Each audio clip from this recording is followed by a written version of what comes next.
to Wine Library TV. I am your host, Gary Vaynerchuk, and this, my friends, is the Thunder Show, aka the internet's most passionate wine program, and I am delighted to have a wonderful guest here. We haven't yapped that much, mainly over the computer, but I'm going to say something really nice here, and we'll see if he blushes. This may be one of my favorite, I'm going to go on a limb now, my favorite wine writer in the world. Well, that is... I really enjoy your style. Well, that is very, very nice to hear. Mainly the article you wrote about me. That's right. That's right. I knew to butter you up before I came in. But honestly, Michael, I'm really pumped you're here. I'm delighted to be here. Please tell the Vayner Nation who you are. Yeah, please. I'm Mike Steinberger. I'm the wine columnist for the online magazine Slate. I've been its wine columnist since 2002, so quite a long time. It's a fantastic place to write for. I write for the Financial Times of London as well, and did my first book, which was published this year, which let's talk about that. I'm very happy about. It's called Au revoir to All That, Food, Wine, and the End of France. Come on, I gotta make you work today. I'm in a good mood. Just had a huge win. We're gonna run the table, Mott.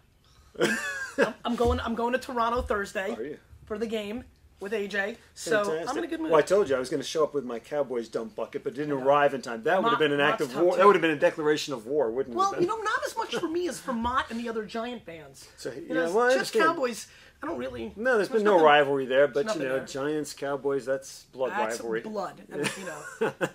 But I just broke bad news to Mott about Eli's foot. Well, so he's not very happy. Well, listen, no team coached by Wade Phillips is going very far. So I agree. I think he's a very bad coach. We know that. Really bad. Anyway, so tell us a little bit about the book. It's a book about the rise, fall, and future of French cuisine, set against the backdrop of France's diminished fortunes. France's food culture is in real trouble, and at a certain point, all my travels to France, I decided that it was a story worth telling in a book, and so I look at the decline, the reasons for the decline, the manifestations of it. You know, you see, for instance, cheese.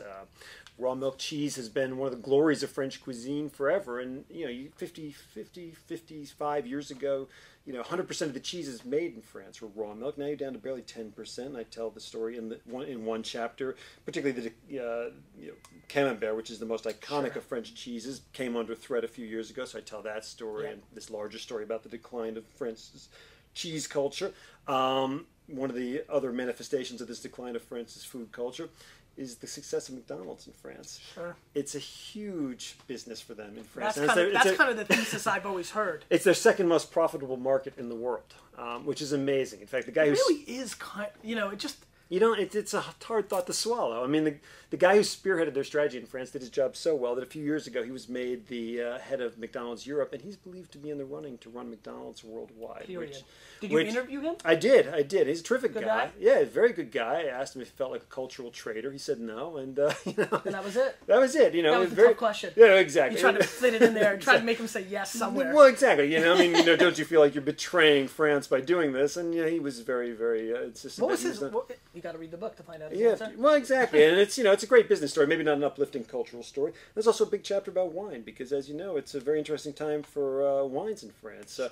It's a very interesting time for wines. Period. For wines, period. But in France, you've got a situation where for the very top producers, up until this economic downturn, business had never been better. But below this very thin upper crust, you've got thousands of small growers throughout France who are in real trouble. Especially in really great places like Bordeaux, Languedoc, Beaujolais. I mean, Beaujolais. And it's funny. I'm sorry to interrupt you. Sorry. I know I'm going to get 900 comments. But something you just said is really interesting. Somebody who really knows what's going on. You started with Bordeaux. Yeah. What a lot of people don't recognize is what happens after those 400 or 500 estates. Exactly. The people that are in Fronsac and people that are making some of these other wines out there. Well, I found a family on the periphery of Bordeaux. They're 5 miles from Pomerol-Saint-Emilion. So 5 miles from the vineyards that are producing Petrus, Cheval Blanc. This is a family, 5th generation. The market for their wine has completely collapsed to the point where what kind of? They're making Bordeaux. I mean, Bordeaux. It's Bordeaux. Mostly Merlot. It's on the right bank. Sure. And the market for their wine completely collapsed to the point where they're getting €1 per liter. And so the situation got so bad, bank loans were coming due, that the family was left with a choice. They could keep their winery or keep their house. They sold their house and ended up living in mobile homes on the property. Wow. And this is 5 miles from vineyards producing, in great vintages, $1,000 bottles of wine. It's astonishing. People don't realize that it's that close and that, Nope. that there is this different side of Bordeaux, and you see it in Beaujolais. They think 30 to 50% of the winemakers will go under over the next few years. Languedoc is, and that's where we found a little bit of a common thread in our love for Beaujolais. Exactly, because that's an amazing story, and we've got a Beaujolais on the table today, a white Beaujolais. So how did these wines get here? Because I just show up now. This is what happens. I just show up. You're here. Mott's here. The lights are on, and there's 3 wines here. Did you go downstairs and pick through? Well, I talked about it before. I thought about with Matt and Yep. some wines that would tell some interesting stories. We've it. got a Champagne here because amid all this bad news in France, the Champagne region is really an incredibly dynamic place right now. I mean, they're having a lot of problems, obviously, because not very many people are in celebratory moods these days, and Champagne is the Which wine. is a whole problem in itself. Yeah, I mean, as many people who watch the show know, I'm in love with sparkling wine. It is my desert island style of wine, much more than red or white. And I just wish people drank it in more in more scenarios. Exactly. I mean, the great economist John Maynard Keynes, the guy who's being looked to bail us out of our current woes, he said his one regret in life was that he didn't drink enough champagne. That's something I'm hoping to correct. I'm hoping I never have to say. And it sounds like you are too. But it's so they've got that problem. They've got this luxury image and this image of being associated with celebration, and that's obviously a problem in this economy. But it is the most dynamic region, not only in France, but maybe the most dynamic wine region in the world right now, because you're really redefining what Champagne is about. And here's an example. I agree. And this is the Blanc de Noir effort from Cedric Bouchard, the In Florence. This is a 93-point Antonio Galloni, who's now reviewing for Robert Parker as Wine Advocate. It's 100% Pinot, and it's 55 U.S. bones, double nickels. This is a good price for a really distinctive wine. This is a guy who's made a lot of noise last year. Are you a big fan of this guy? I have very little experience of his wines, but I've been reading up. And he's been getting a lot of attention, and he's doing some incredibly innovative work. These are single variety, single vineyard, single vintage, even the non-vintage. That's apparently. right. And he's working in the Côte des Bar, I think, so the southern end, so right where it's basically parallel with Chablis, so the northernmost tip of Burgundy. And he's making incredibly distinctive wines. Again, I think there's some really intriguing things going on here within the conversation. Notice that he said really well priced. And again, this is wine nerd talk and definitely taking ourselves out of the economic situation. But for what this guy is doing, the process, these, the vineyards and the varietal, because we're talking about 100% Pinot here, not Chard, different price structures. When you're talking about a grower champagne of this caliber and this hype, getting $55 for it, considering the soft dollar, you're talking about a good value. And so you said nonchalantly, knowing kind of that going on, and I could see like all the faces going, oh, sorry, big time author man, $55 might be low for you.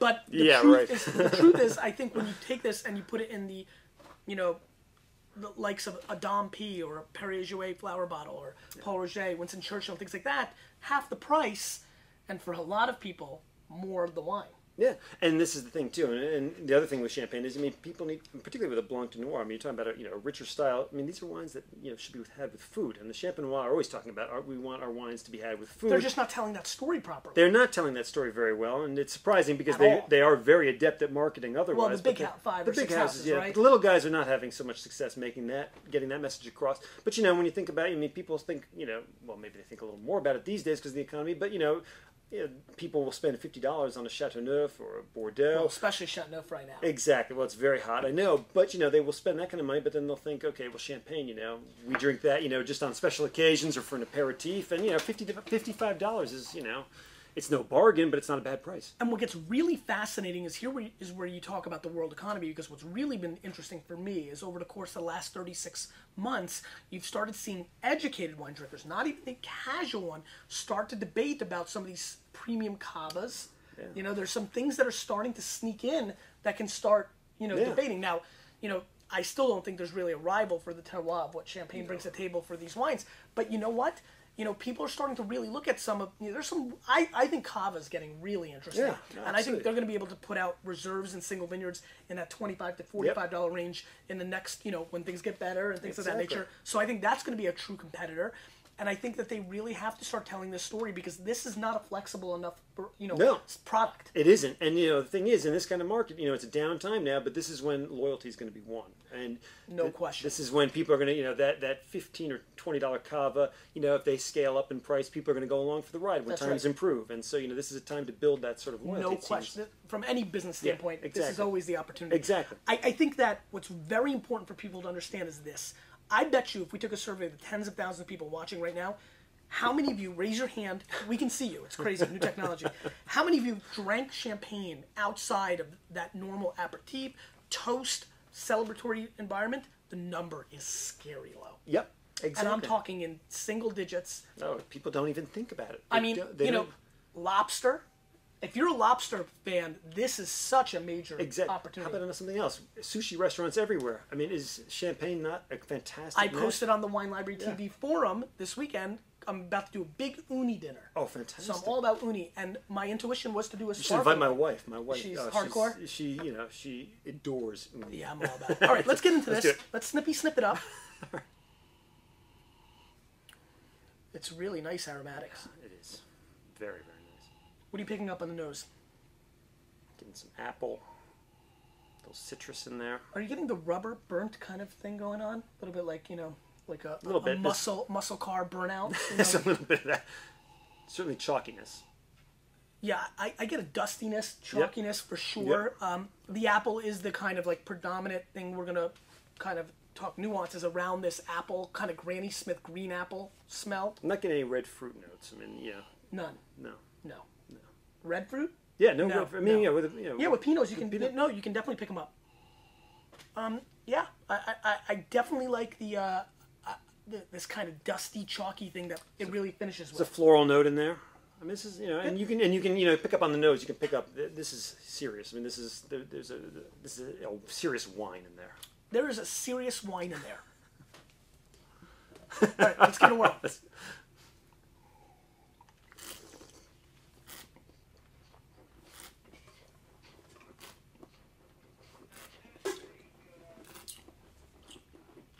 Yeah, fabulous richness, great concentration. The thing I love about this sparkling wine is it completely coats your palate. It just it's like chalk being run across your tongue, basically. It's it's got a great viscosity. Yep. It really does. It's quite thick.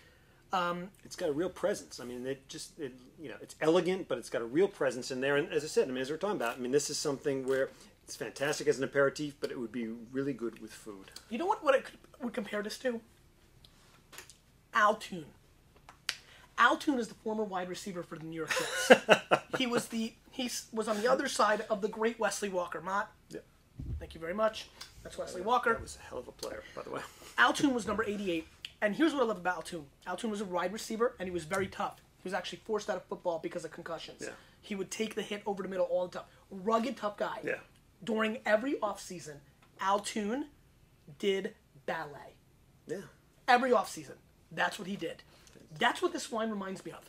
It's got this really brute force to it, and I would call it an extremely masculine wine in a lot of ways. But the finish on this wine has extraordinary finesse. Yep. It's kind of like, seeing a WWF wrestler talk to Congress and articulate perfectly. You're like, ooh, it's stereotyping and it's wrong. But you're like, wow. You do that with athletes and, and other demos that you don't expect it from, unfortunately. That's what this wine reminds me of. No, absolutely. I mean, it's got, to roll out the old wine cliche, it's the classic iron fist velvet glove. Yeah, no, I think that's a really good point. I really like this. I really appreciate this is nice. There's almost a white peach flavor. Yep. Did you catch that a little bit? I did. Yep. There's that. You've got, it's just very complex. I mean, and it's one of those ones that's just going to keep opening up, keep on giving. It's one of those ones to just, really linger over. I like this a lot. Yeah. I like this a lot. All right, so I'm going to do my portion. By the way, we would be remiss to not talk about how perfect the acidity balance is on this. Sometimes they get a little too sharp on the back end. I think he's just really balanced. No, this is a really harmonious flavor. Knowing Galoni, that's a very big score for him, 93 points, and I kind of see why. I'm going to jump right on the bandwagon and go 93 points as well. To me, this really shows extremely well, massively balanced. and for the price point is extremely attractive. And if you're, if you can roll like a big-time author and afford a $55 bottle of champagne this New Year's, this is definitely something to look at. I can tell you right now, in comparison to some of the fancy schmancy stuff that you're going to see at every store, you're going to be able to buy 2 bottles and get twice the wine. I mean, this is a really good effort. Back up the car, I say. Yeah. All right, let's move on.